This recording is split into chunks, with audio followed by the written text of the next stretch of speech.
안녕하세요. 수능 국어를 분석하는 PCG입니다. 이번 시간에는 문학은 과연 감으로 푸는 것이 맞는 것인가? 문학을 감상하고 공감하고 제목을 통해서 내용을 유추하고 이런 방식의 문학풀이가 과연 효율적인가에 대한 주제로 이야기를 해보려고 합니다. 이야기를 쓰기 위해서 이 문제를 준비했습니다.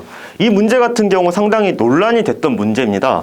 사실 평가원은 해설지를 쓰지 않습니다. 그래서 그 누구도 평가원이 어떤 식으로 문제를 푸는지는 사실 잘 모릅니다. 평가원은 정답만 공개하기 때문이죠. 근데 평가원이 유일하게 재작년 시험이 이 문제에 대해서만 평가원이 해설지를 썼습니다.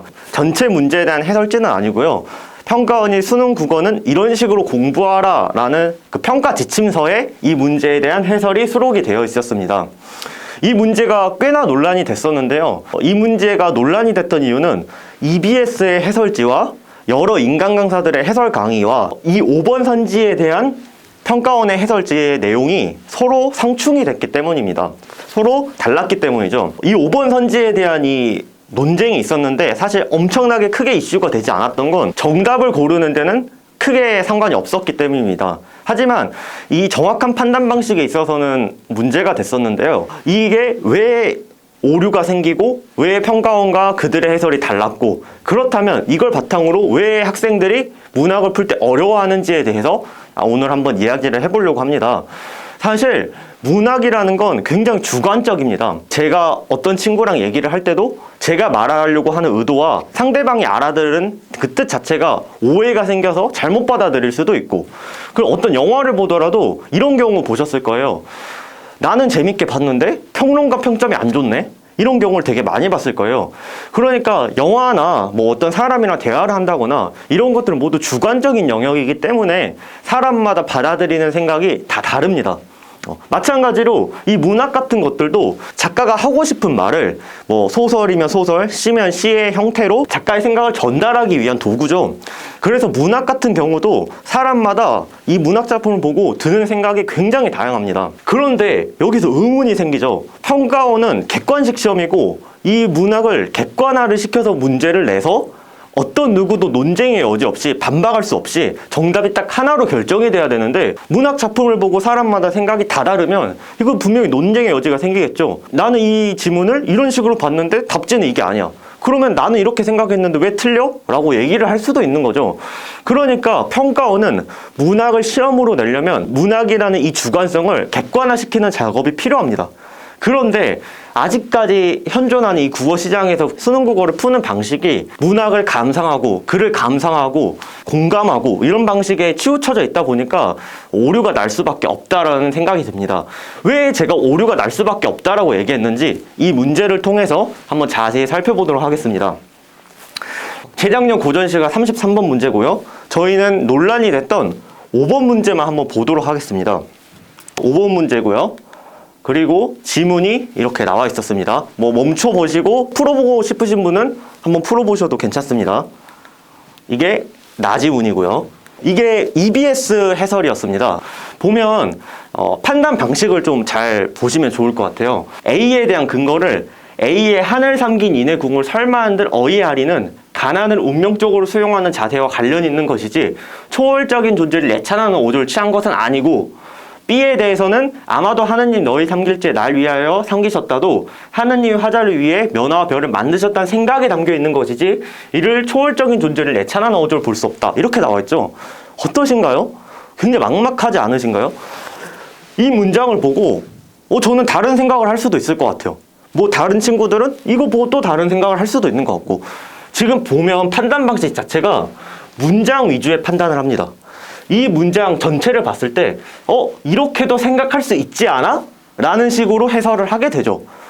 그러면 말 그대로 이 문장 글 단위로 보고 야 이렇게도 생각할 수 있지 않아? 라는 하나의 사견을 제시한 거기 때문에 사람마다 생각이 다 다를 수 있고 이게 평가원의 생각과 맞을 수도 있고 틀릴 수도 있게 되는 거죠. 그래서 평가원은 절대로 이와 같은 문장 단위 판단, 글 단위 판단을 시키지 않습니다. 그렇다면 평가원은 어떤 식으로 판단을 시키고 과연 저는 어떤 식으로 판단을 하는지를 한번 보도록 하겠습니다. 선지를 한번 다시 봐보죠. 5번입니다. A와 B에서 화자는 각각 초월적인 존재인 하늘과 하느님을 예찬하는 어조를 취하고 있다 이렇게 나와 있죠. 평가원의 문학 선지는 거의 대부분 이 지문에 있는 실제 사실, 하늘과 하느님이라는 사실 부분을 출제자 나는 이걸 보고 이런 식으로 생각했어 라는 주관으로 이루어져 있습니다. 즉 하늘과 하느님을 야 예찬하는 어조로 볼 수 있어? 라고 보는 게 우리가 판단해야 될 방식인 거죠. 그렇다면 평가원은 과연 어떻게 주관적인 문학을 객관화시켜서 논쟁의 여지 없이 판단을 시킬까요? 평가원은 이런 식으로 판단을 시킵니다. 선지는 이 지문에 있는 사실을 야 평가원 출제자 나는 이걸 보고 야 이런 식으로 생각했어 라는 사실 부분과 주관 부분으로 이루어져 있습니다. 그런데 이걸 판단을 시킬 때 어떻게 판단을 시키냐? 적절한 선지, 적절하지 않을 때 나눠서 해보겠습니다. 만약에 이 내용을 물어보는 선지에서 적절할 경우는 어떤 경우냐면 이 사실이라는 하늘 부분, 이 하늘 부분의 주변으로 갔을 때 이 예찬하는 어조라는 주관을 정당화시킬 수 있는 단어가 주변에 존재를 해야 됩니다. 그러니까 문장 단위, 글 단위로 판단하는 것이 아니라 명확하게 이 주관을 정당화시키는 단어가 존재를 해야 됩니다. 단어 위주의 판단을 시키는 거죠. 그러면 논쟁의 여지가 없어집니다. 문장 단위, 글 단위의 판단을 하게 돼버리면 야 나는 이 문장 보고 이렇게 생각했는데 왜 이거 아니야? 라고 했을 때 반박을 할 수가 없습니다. 그런데 만약 평가원이 단어 위주의 판단을 쓴다면 논쟁의 여지를 없앨 수 있습니다. 누군가가 야 나는 이거 보고 이렇게 생각했는데 라고 주장을 한다면 야 여기 봐라, 야 예찬하는 어조 이거 정당화시킨 단어가 여기 있잖아, 이 단어 때문에 되는 거야 하고 얘기를 해버리면 반박의 여지가 없어집니다. 그러니까 주관이 개입될 여지가 없어지는 거죠. 그렇다면 적절하지 않은 선지일 때는 어떻게 될까요? 두 가지 경우입니다. 두 가지 경우인데 하나는 주관과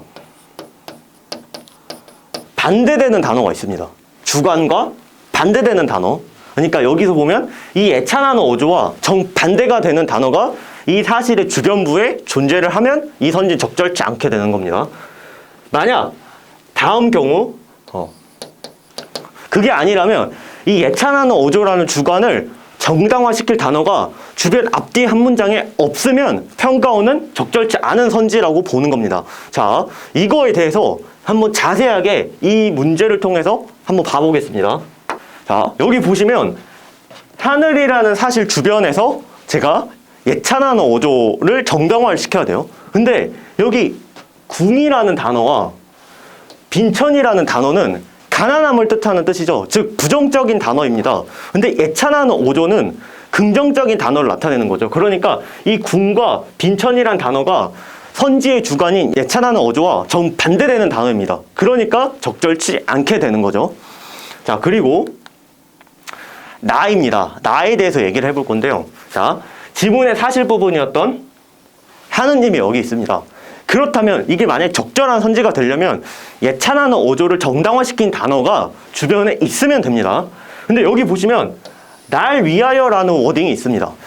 자, 예찬적 어조는 긍정적인 말이고 날 위하여라는 말 자체도 긍정적인 워딩을 띠고 있습니다. 그러니까 이 날 위하여라는 이 워딩 때문에 예찬하는 어조라는 주관이 정당화되게 되는 겁니다.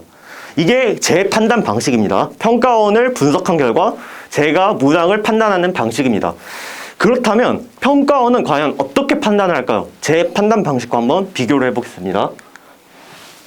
이게 평가원의 해설이었습니다. 이게 평가원의 해설이었고 가부터 한번 봐보도록 하겠습니다.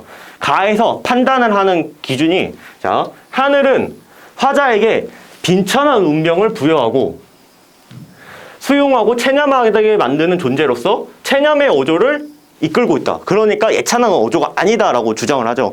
자, 여기서 판단 방식이 어떻게 되는지 봐볼까요? 예찬하는 어조가 아닌 이유가 빈천한 운명을 부여하고 수용하게 만드는 것. 이걸 무슨 단어를 보고 판단을 했을까요? 아까 봤었던 궁이란 단어와 빈천이란 단어를 보고 야 이렇게 생각할 수 있으니까 예찬하는 어조와 반대되는 말이야 라고 판단을 하고 있죠. 그리고 나도 한번 볼까요?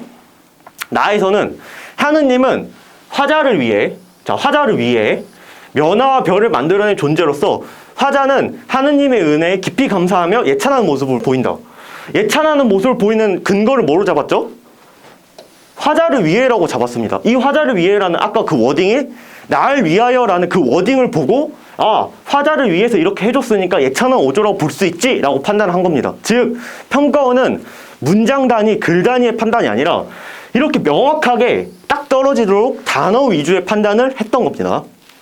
자, 날 위하여, 그리고 여기 자, 가는 적절치 않은 선지인 경우 중에 반대인 단어가 주변에 있었고, 나는 적절한 선지이기 때문에 선지의 주관을 정당화시킬 단어가 날 위하여 라는 단어를 보고 판단한 거죠. 그런데 EBS 해설 다시 볼까요? EBS 해설 다시 보시면 이 문장 전체를 보고 야, 이 문장 전체를 봤을 때 야, 이렇게 볼 수 있지 않아? 그러면서 여기 이제 B에 대해서 오류가 났었죠. B에 대해서 야, 하느님이 화자를 위해 면과 별을 만드셨다는 생각이 담겨 있는 것이지 이를 초월적인 존재 예찬원 오조를 볼 수 없다 이렇게 생각할 수도 있죠. 왜냐면 이 문장을 보고 사람마다 드는 생각이 다 다를 수 있기 때문에. 그러나 이런 문장 단위의 판단, 글 단위의 감상 단위로 가버리면 사람마다 생각이 다 다를 수 있고 시험장에서 제 생각과 평가원의 생각이 일치할 확률은 굉장히 낮아지겠죠. 왜냐하면 제 생각이 그날 운이 좋으면 평가원 출제자분과 생각이 맞을 수도 있는 거고 운이 안 좋으면 틀릴 수도 있는 것이니까요. 그러니까 평가원은 단어 위주의 판단을 내립니다.